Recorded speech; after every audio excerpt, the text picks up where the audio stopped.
Hi everybody, I'm Fran Spielman, and with me is Mayor Rahm Emanuel for the final time as Mayor Rahm Emanuel. Although I hope But I'll always be Rahm Emanuel. I hope you come back at some point as a private citizen. Okay. So, you were late because you're with the CSO trying to settle the Chicago Symphony strike. Will we have music? Well, you and I are them. I think here's what I would say, Fran, is first of all, it's the first meeting for me with them. We had, I think, one you can pick up immediately. I think both parties would like to have the rest of the season and what they can recoup of the season. I think there's an interest in seeing that happen. I think that obviously over a period of time there's both somewhat exhaustion, and so all the feelings that come around with being at this for a year but intensely for the last 7 weeks. What you can pick up is that there's a desire and a will to try to find a resolution. Obviously, I'm here. They're still over at my office. I told everybody, just let me know what you want, metaphorically. What do you like for lunch and dinner? Because we're and breakfast even. If that's what it takes. But I do think, I don't want to have any false expectations that just because they sat down and got called, so quote unquote, and I'm using this again jokingly, to the principal's office. I think both are desirous that they needed somebody outside. There has been a federal mediator there to try to find a resolution, and I think there's a desire to do that, and we're going to try to find where points of opportunity exist. Why did you see fit to get involved this time when you haven't in the past? I mean, Richard J. used to do this all the time. Richard J. Daley, he would call the two sides in and say, stay here, you're not leaving until you have a settlement. A couple things. One is both the musicians and the symphony are important to Chicago. They have been at it, as they said, for a year themselves, 7 weeks since the strike. And I do know from my own experiences, we've done 40 plus whatever, never going to arbitration, that sometimes you forget how far you've journeyed together and and also sometimes you can't hear each other. And there were things without defying the confidence. I don't want to do that because I think if I'm going to have some role, I don't want to feel like I've defied the confidence of the room. Being able to hear for the first time what somebody has repeatedly said can give you maybe hit the reset and a fresh start. So that's why I decided. And these are great artists and musicians who make a tremendous contribution. The symphony is a tremendous contribution. And then the biggest thing to me, besides you have the artists and those who attend, you have all the waiters and waitresses around the restaurants that are dependent on a successful symphony. You have the stagehands who aren't artists, but they make the show work. These people's livelihoods are also affected. And so I feel some obligation for all the other people ancillary whose livelihood and families are dependent on this, that if we can bring this, it's not just to have, let's have the show again, as I say that as a former dancer. The show must go on. Yeah, but you have so many other people who don't make the income of those who attend the symphony or those who perform, whose own livelihoods are dependent. And if we can get that done, they too can go on with their own lives and not have it adversely affected. So you're 3 weeks away from leaving office. Do you have one of those sand glasses, the hours of sands of time slipping away for you? That is funny. So so in the office, this goes back to things we did in President Clinton, so you keep habits. We have what is called a week ahead, and then we also always periodically do kind of look out a month, 2 months, 3 months of things that, I've got. I'm hopefully a card person. Notorious, so I have 3 cards, but anyway, I have this. Usually it used to be front and back, but it's now down to less than that card. But anyway, I say this. The other day when we were doing kind of the normal month or 2 months out, all of a sudden the date was on the calendar for the first time, and that has its own kind of reality. I told everybody, I'm going to run through the wire. I'm not going to jog. I'm not going to run and walk. I'm going to run. The people of the city of Chicago hired me to do 4 full years, not 3 years, 9 months, and 10 days. I have other things I'm going to get done, all with the same purpose. How to make sure everybody in the city and the city itself is better prepared to make the most of the future. and I find this incredibly rewarding to do that. But you do, for the first time, you see something and it has its own, when you see it on paper, not just psychologically when I'm swimming and thinking about things, it has its own. But I'm also looking forward, Amy and I, to the next chapter and things we want to do.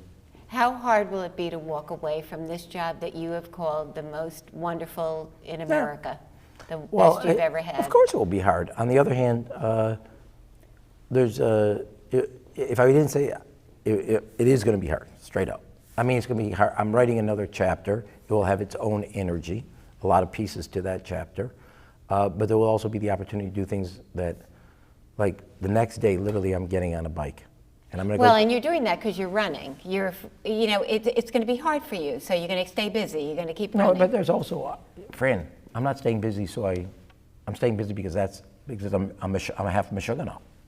Okay, I mean, Okay. there it is. I true. grew up I was crazy before this job. I just maintained my craziness. So will it be hard? Yes. On the other hand, I also then look and say, look, let me try to say it personally. In the middle of June, Amy and I will go see Zach graduate. When you think of birthdays and bar mitzvahs and anniversaries, it's one of the greats. Nachas. Yeah, I mean, I have a picture on my desk. I have one of each of me with the kids. I have a little one when he was this big. He's got his blue jean jumpers, and he's holding my fingers. We're walking off a playground together. And he had just done something special that he wanted to get done on a tire swing.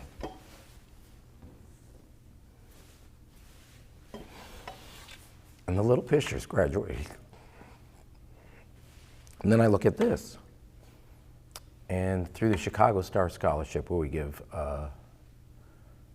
children free community college who get a B average, 6,600 kids have taken advantage of it. A little over 80% are the first ones in their family to go to college. I know in my tenure as mayor, there's 6,500 parents who will all have the same joy that Amy and I are going to experience, because I was willing to do something different and change the way we look at education as a city, and then plow through and make something. Amy and I can afford to do it for Zachariah, Alana, and Leah. But because of what I've done in my public life as mayor, the first city to make community college free, I have given other parents the same joy that Amy and I will be able to experience personally. So what's going to be the hardest part about leaving this? No, but I appreciate you want to jump to the next question. But I think,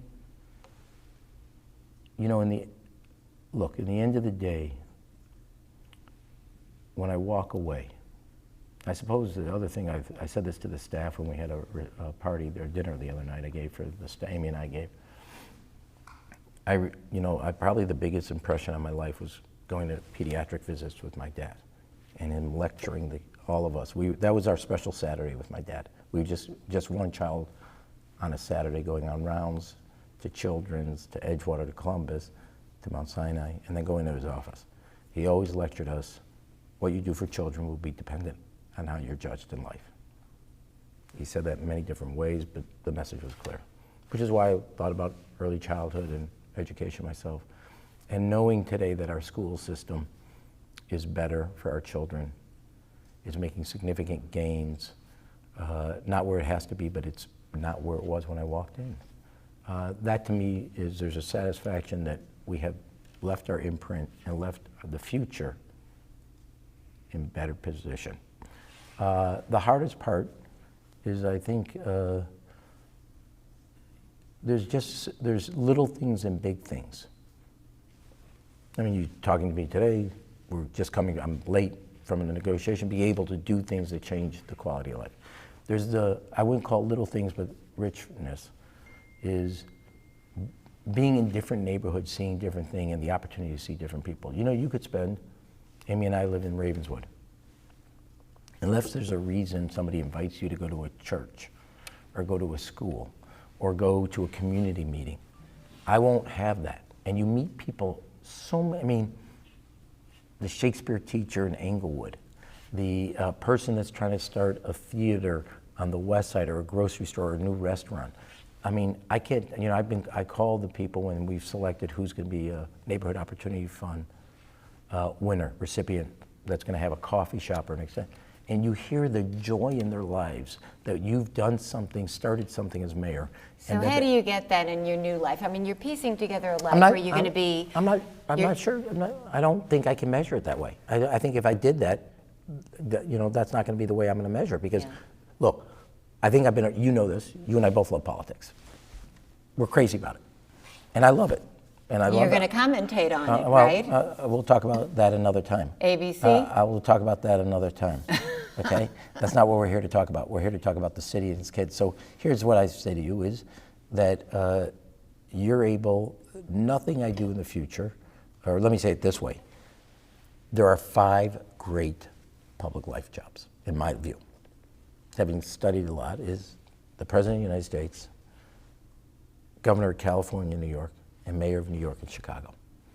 And I jokingly said, I've had 1.5 of them. Yeah. Yeah, I mean, I've been Chief of Staff to a great president, I've been Senior Advisor to a great president. They're both formative years, they're friends. And I've have the grace to be, and the gift, and I hope I used it appropriately, to be the mayor of a the greatest city that has the ability to make a difference in people's lives. And it has unlike other mayors that don't, we now have, our children get 4 more years of education before. I happen to think that's invaluable. I've done it with my own kids. I think that's incredibly important, and I've had the opportunity to do that. What I do next will not be measured against this because nothing will measure Nothing out. will measure so I don't out. want to do it that way. Okay. What did we learn about Lori Lightfoot from the episode, the on-again, off-again Lincoln Yards vote? Look, that's not for Or me. what I can't do that, Fran. That's not fair. It's not. I'm not going to do that. Well, but she told the developers that enjoy your day in the sun because this is the last time you'll get a deal like this. What is she going to learn when she gets in there? Yeah. Well, listen, you know, here's the thing that I would say to all of you that cover. I've written about this before, so I've said it before, rather. You absolutely want somebody to learn.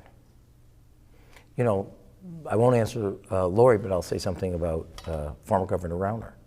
He came in knowing all the answers before the questions were asked, and he walked out in 4 years knowing all the answers before the questions asked. And I used to say to President Clinton, if we knew in the first year of the first term what we knew by the first year of the second term, we'd be geniuses. But you have to, what you're really looking for, unlike from a legislator, but a chief executive, is do they have the judgment, the character, and the experience, and the capacity to learn. I know so much more today after 8 years than I knew walking in. And on both things like education that I studied a lot, planning that I had not studied until you do it. And so I think it's important to allow a politician to evolve without, I hope you guys give, not just Lori, but other people in elected life, the ability to evolve their thinking as they evaluate different circumstances. Now, there are certain North Stars that you never walk away with, or walk away from, but the ability to think differently, to hear differently, and adjust. I'll give you one from my experience. When we were in the 2015 negotiating with the teachers on the pension, negotiating the contract of which the pension was the issue, you know, going back to 83, teachers only started contributing 2% towards the 18%. City was 16. Originally, and this is after, well, anyway, we originally had every teacher go to the full 9%, et cetera. Karen and Jesse couldn't sell it.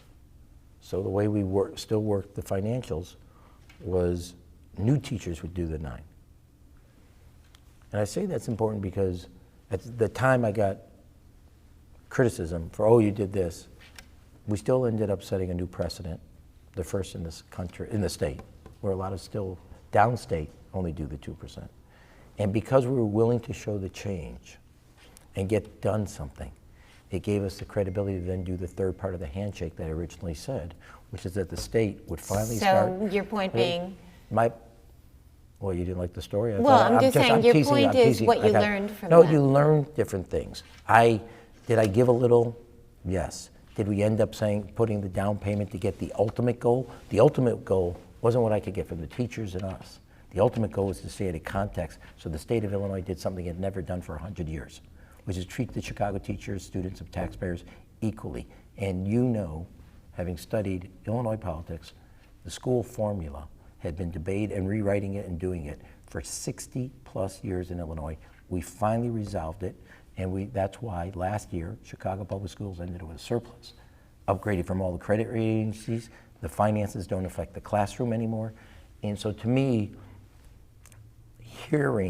realizing Karen and I tried to do something, she couldn't pull it off. We then recalibrated, but kept the North Star wasn't what was the contract. The contract was the predicate to getting the state, which now gives Chicago, on average, $450 million more a year to meet its goals. And so I would say you want an elected official to come in with some direct, specific policies, the ability then to hear, listen, learn, evolve, without it being a gotcha moment that just because they change something means that somehow, as long as the end goal doesn't change. If they walk away from that, that's different. What is she going to learn when she gets in about lot. TIF subsidies, for example? You have this wonderful One Central project where they want to deck over the rail yards near Soldier Field and build this huge project with a transportation center. That would be really great for Chicago, I guess, wouldn't it? And should she be open to a TIF subsidy for that? Yeah, I'm not, look, Fran, whatever advice I'm going to give Lori, and I appreciate your journalism skills, I'm going to do privately. If you sit in my chair where she's about to sit, and it's not my chair, the mayor's chair, one of the things you appreciate is being able to ask people privately for their counsel. And I have a wide range of people. You've tried to track everyone. Over my 8 years, you try to track all the people you try to hear from business, you try to hear from labor, you try to hear from people in politics, city council members, civic leaders, and you always got to be open to a diversity of views. One. Two. What would your advice to her be on that? I appreciate, no, my advice is one of the things that I've failed in communicating to, you're representing the journalist class here. It is about economic growth, it's not about fiscal. And the reason I say that is, I hearken back to when I got into this office, and I said this to the Civic Federation of Lawrence myself, you guys harp on the fiscal. It, to a point, becomes myopic against my goal was getting the economy and jobs moving. And growth would help us do the repair. Now, we have made major investments in our transportation system, O'Hare and mass transit. We've expanded our university's research capacities to bring in the talent, which is key. We have done other things to upgrade and make the community colleges competitive for people's careers. And all those were on the positive strengths that had started to decay and make major investments so those strengths were robust. The big flashing red light over the city was the fiscal. It had become more than just a flash, it became a drain to the point that it created massive doubts about the city. So while we invested in the strengths, we haven't solved it, but we removed it. Now, just wait. You cannot just focus on the fiscal. The growth, and you weigh growth against different things. Now, just reported, there have been, as you know, some of the sports teams, I haven't bankrolled their growth. I make them bankroll their growth. There are other things you look at. The two projects we did, 78 and Lincoln Yards. One, in 2015, I said there's going to be 5 things I'm going to get moving. Because if you get them moving, they're worth $300-400 million. One of them was Michael Reese. So you're going to do anything on that before you leave? So let me say this. First and foremost was a post office that had been dormant for almost 3 decades. Today, there was a story in a paper that will not be mentioned since we're at the Sun Times, acknowledging there's 6 companies coming. It's coming back to life. And that has a reverberation beyond the 4 walls of the post office. The second thing is, between the projects we just did on 78 and Lincoln Yards, it's $13 billion of investment. That's O'Hare, Midway, and Union Station combined. You don't get frivolous like that. It's also going to bring jobs, economic growth, and people to the city. It's going to create value. And you weigh the equities of, will this investment in new train stations in strengthening the river, in new bridges, be the right type of investment to spur all the other benefits. Not every project is right. There are ones that are done. I have looked at Michael Reese, and more than looked at it, worked tirelessly, and I want to say something. That was part of an Olympics bid. I've been working on we didn't win the Olympics. I'm trying to get something that has been dormant decades back on the tax rolls and job creation engine. Do you want to put a soccer stadium there? That's what we've heard. Well, I think that would be a hard push in 3 weeks for Rahm Emanuel to do, even though I have a lot of high opinion of what Rahm Emanuel can pull off. So I think this. But there's a plan to do that, right? We have a developer, we have community meetings. It's really not for me to say, but I think there's a opportunity to create a large sport, cultural, entertainment area. But that may not be whatever. There's also tech capacity. So there's a lot of different ways you can go. Would the fire build it? Could they? I think you're way ahead, assuming that that's the team or that's the sport, or in fact that it's going to be sport. There's a whole idea. But you've been approached about a possibility of putting a stadium there. I've been approached about technology. I've been approached about a multi-use from just like what we were talking about for 78 and for the area neighborhood called 78 in Lincoln Yards, office, apartments, retail. So there's a lot of different things, and people are going to see what the best economics. It's not for me to say because it's not there. What I do know is 3 of the 5 are moving. Just the other day, of the 5th one, which is down in the steel, I had another meeting with a person who, who has an economic proposal, and it said at the time of the meeting that they were planning on signing a letter of intent within days. So all these are happening. Here's what you should draw away. Forget the specific project. Money is coming to the city. Jobs are coming to the city. When I walked into the office, and Fran, you know this better than anybody, the fiscal challenge, the economic challenge, the community colleges that had the worst graduation, CTA that was going from crisis to crisis, the school system that had the shortest school day and a financial, in fact, when my predecessor walked out, he didn't even do a school budget, it was too hard. The biggest thing all those added up to is we as a city had lost our nerve. I walk out and we don't think there's a challenge we face that we can't answer. And both on the economic front, the fiscal front, the educational front, and you're never done. You're handing a baton off. Did you make progress? Did you get it stronger? And today we can say the biggest thing is we have our game back. We had, as a city that has we built on the culture of making big plans, on the city that says make no little plans, we had lost our nerve. All of these things started to eat away at our capacity and our ability to do big things, and we're back to doing them again. How hard will it be for her to cobble together and keep together a 26-vote coalition in a city council with 6 socialists that has gone sharply to the left and has lost its center in Pat O'Connor? All right, this is your 7th question about Lori. So my recommendation is next time have her on the show, not me. No, I don't, but you're a pundit. You're going to be doing this for a living. How about this? I'm a mayor, and I still have 3 weeks, and I got. But you're still writing in the Atlantic about political punditry, so I'm asking you to comment on the local scene. I'm not going to do that out of fairness, and how would you deal with the socialists? Look, here's what I would say.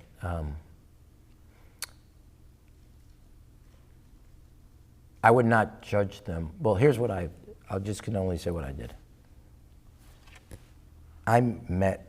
Look, let me say it back up, Fran. A couple things. One,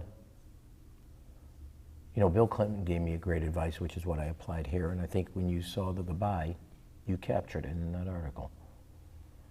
He says, before you work with people professionally, work with them and let them get to know you and them personally.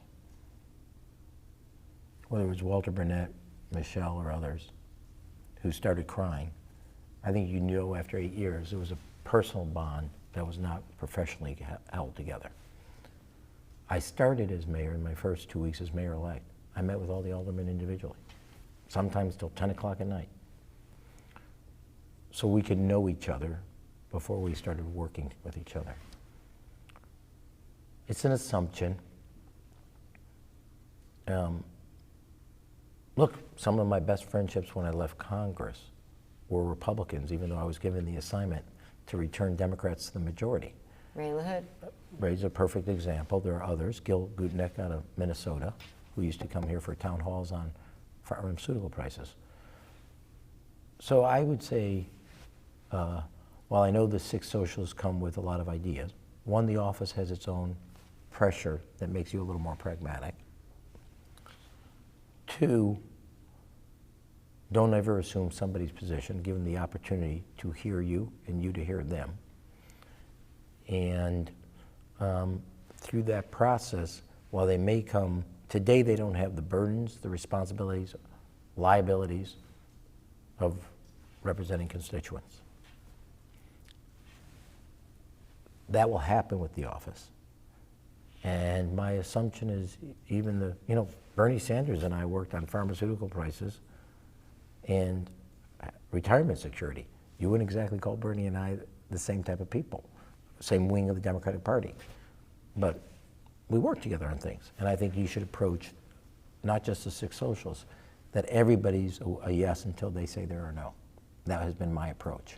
Now I say that by way, in my 8 years, we never lost a vote, which can't be said about any other mayor.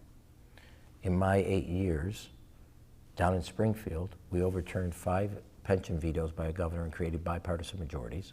We rewrote the school funding formula that benefited Chicago, and we walked out of Washington with an unprecedented amount of money. And if you look at it from that political terrain, I think our approach to how we approach politics, and I say it in a positive way. I know politics is, in the press, is dismissed, but when you look at what resources we got out of Washington for our mass transit system, for the beautifying the city, like on the river, to our airports, and also to research and to our veterans, when you look at what we've done in Springfield to reverse decade-old discriminatory policy, specifically on schools, and you look at the fact that never once in city council did we lose a vote, that means the way we handled our politics and also handling tough issues worked for the city's benefit. But she's promising to take on aldermanic prerogative.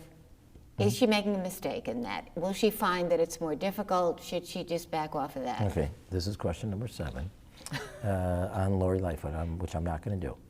Well, I'm asking your political view. I know what you're asking, and I'm avoiding it because it's not fair to her. And I'm not going to do. The bigger thing I have than my political view is I have sat where she's about to sit. You haven't. You've observed it to great skill. I know the burdens of that office. I know the opportunities of that office. If I have advice for her, first, she's going to have to ask for it. Otherwise, I'll just go on. And second, I'm going to give her the dignity and the respect that I'll do it privately. In the same way I've been trained from my days with President Clinton, President Obama. All right, well, let's talk about you then. Let me just say about prerogative. And I think if anybody would appreciate this, it's you. Take all, garbage, recycling, tree trimming, everything.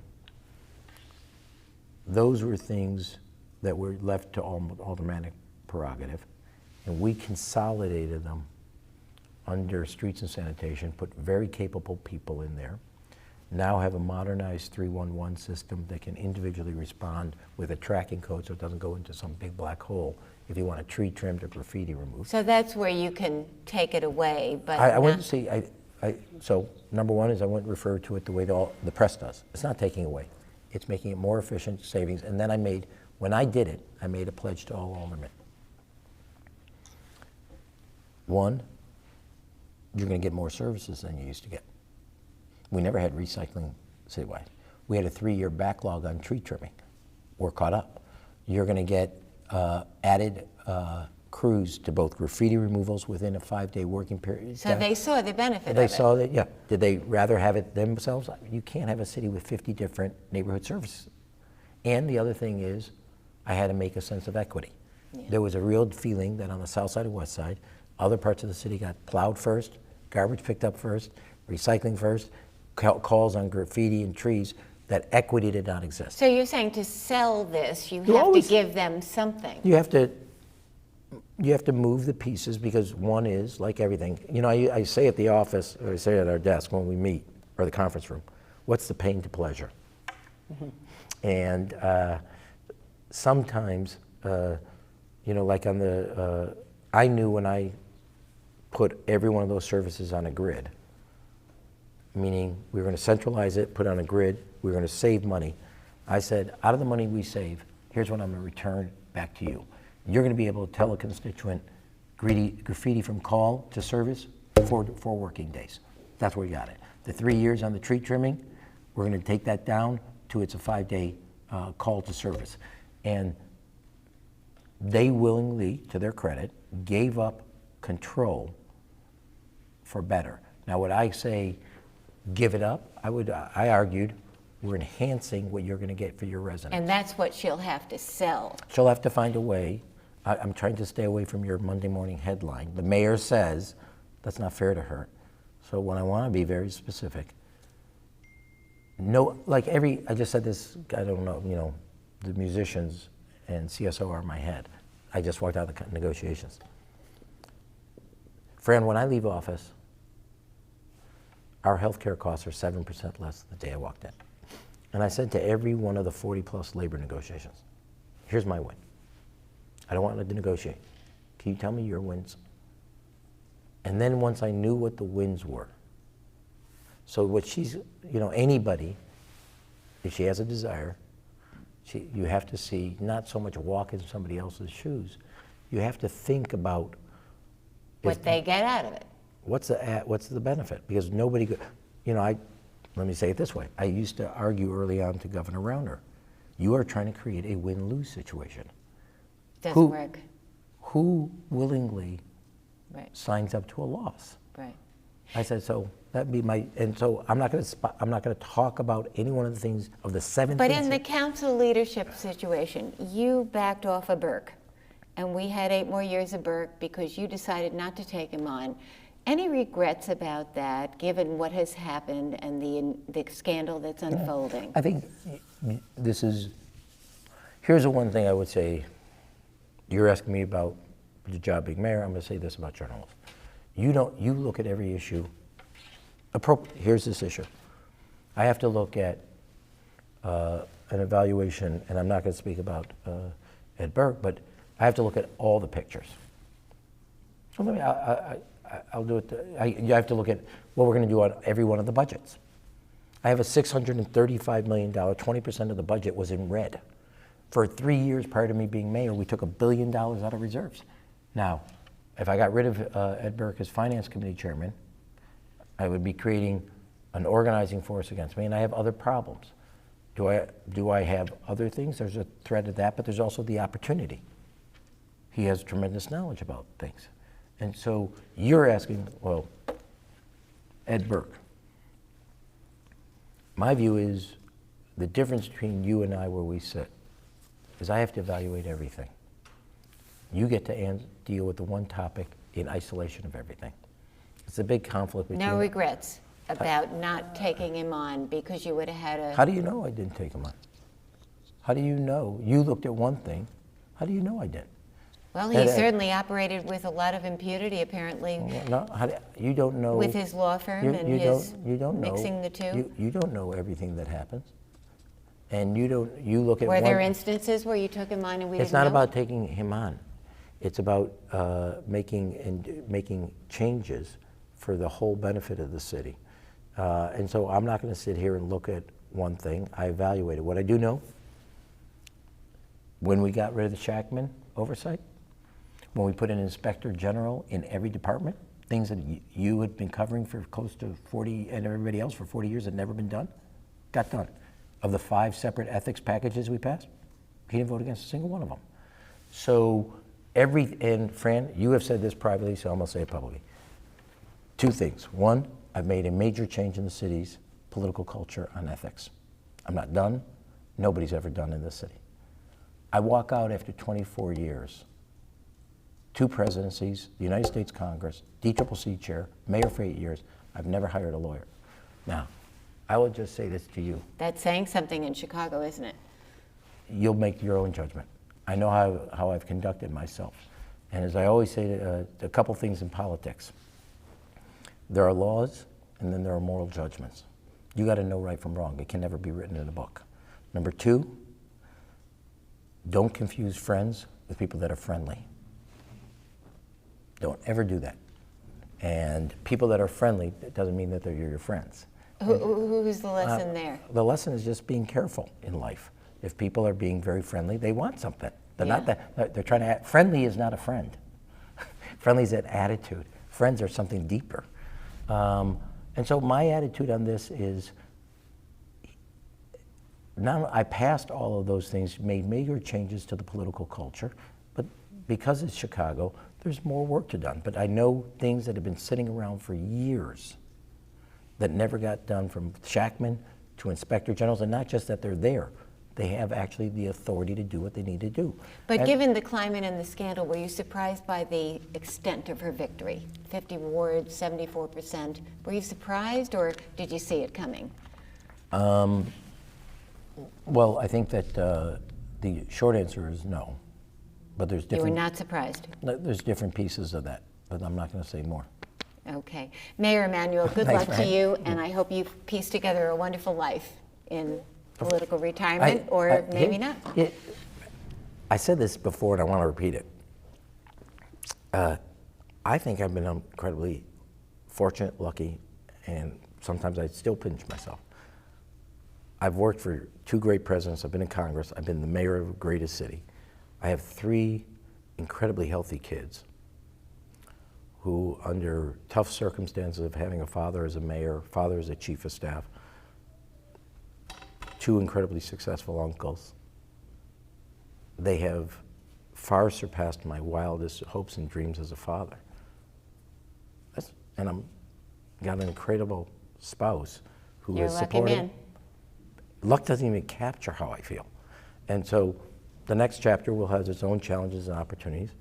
But I do want to say, not just me personally, then I get to look back. And Fran, you've covered me. You have known the political capital I have spent to make sure a child in the back of the yards, or a child in Chatham, or a child in North Lawndale, not just go through all the neighborhoods, have the educational opportunities and structure that have been denied them, and change things that we talked about for 50, 60 years. And, you know, the one thing I know about politics is facts have weight. 4 years of additional education time than a decade ago.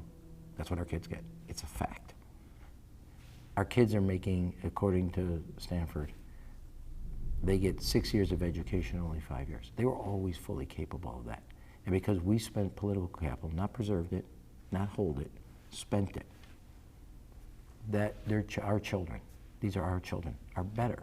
And I get to be able to know that I made that difference.